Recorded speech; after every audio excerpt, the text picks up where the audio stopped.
What's up, guys? Welcome back to Range Logic. This week we have another AR budget build for you. Last week we did the long range DMR style with a $1,500 budget. This week we got a 16-inch gun that we built on the same budget, and we're gonna go ahead and break it down. The first thing, we're gonna get some rounds downrange.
All right, guys, we got some shooting out of the way, so we're gonna go ahead and break this down from the front all the way to the back, go through the choices that I made while building this, the decisions, and kind of what I geared this rifle for. So up front here, we have the Silencer Co. ASR muzzle device.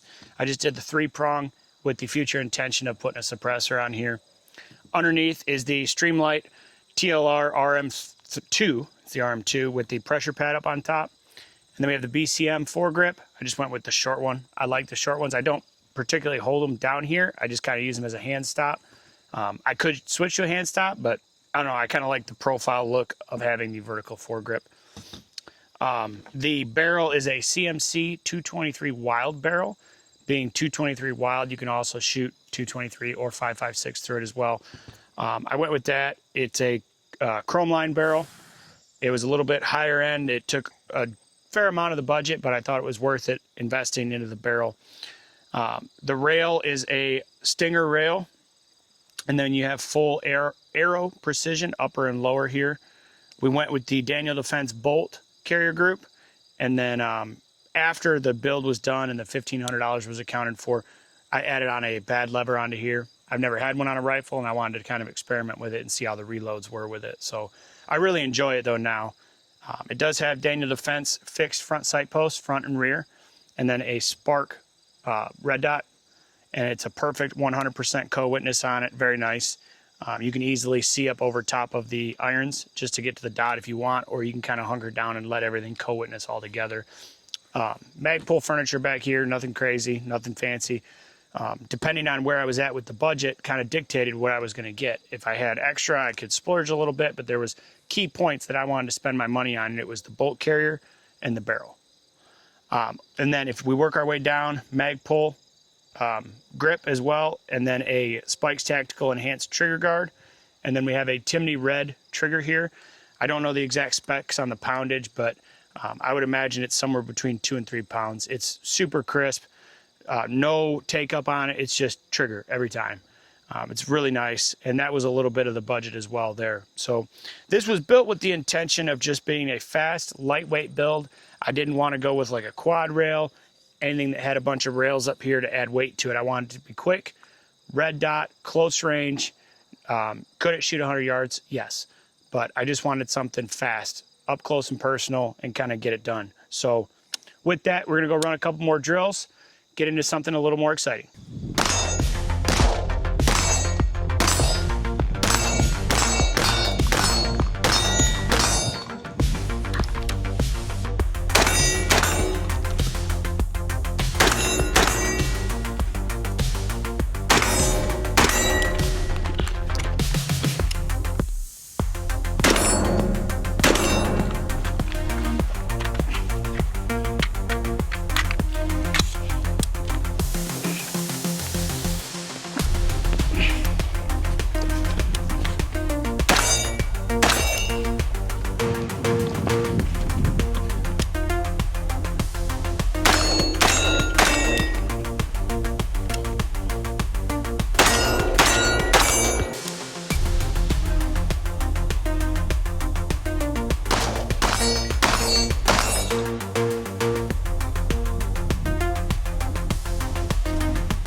All right, guys, that's the end of our drills. So my personal opinion now on this rifle. So you saw in some of the clips there, we were doing some crawling, kind of maneuvering all around, trying to get some weird angles, some stuff that you don't normally see. You know, you go to the indoor range, you just shoot paper. You stand up, you're static, you're not moving. Once you start moving in a dynamic environment, it really changes how you work your rifle, how it works, what you like or don't like. For instance, you know, after running it and stuff, yes, I want backup irons and I'm going to leave them on, but that would be something you could go without. If you have a quality red dot, this is a quality red dot, but you still want to keep them, but just depending on your use case, you could go without them. If it was just a range gun and that's all it ever did, yeah, go ahead and take your irons off. You're just going to use your red dot. If it breaks, you know, you go back to the house and throw some new batteries in it or something. But being so lightweight, it made kind of that maneuvering underneath the barrels and around everything a lot easier. It was quick. You know, you could get around the corner pretty easily. The red dot, crisp, clean, loved it. It's a great red dot. The, you know, like when you're doing the crawling, that vertical foregrip comes in handy. I can just grab it and just start crawling and the gun comes with me instead of trying to, you know, grab from here and now I'm putting my weight on the gun or trying to bend my wrist around and drag it with me. So it does have its purpose.